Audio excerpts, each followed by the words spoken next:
Suasana malam hari di gedung apartemen. Seorang wanita baru saja selesai mandi. Ia mengeringkan rambutnya, kemudian melihat sebuah berita di televisi. Seorang pria ditemukan dalam keadaan tak bernyawa dan kehilangan kedua tangannya.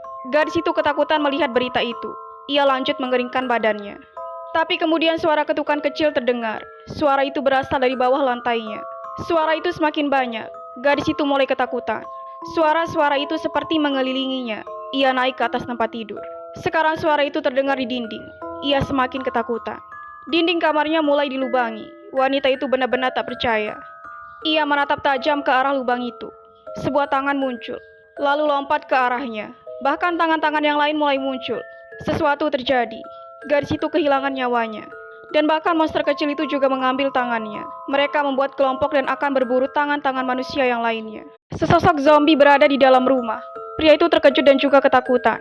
Ia menyaksikan sesuatu dari balik pintu. Badannya gemetar ketakutan. Kemudian ia berlari. Ia tak bisa mengendalikan emosinya.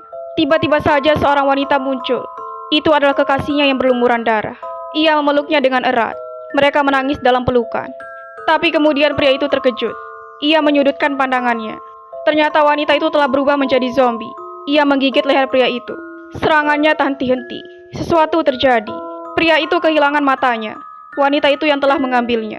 Sedangkan zombie yang lain menyantap pria itu. Ia meletakkan bola mata itu di telapak tangannya. Sebuah adegan terlihat. Itu semakin jelas.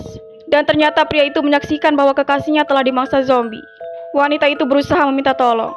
Tapi pria itu tidak berbuat apa-apa. Dan ini semua adalah pembalasan dendamnya.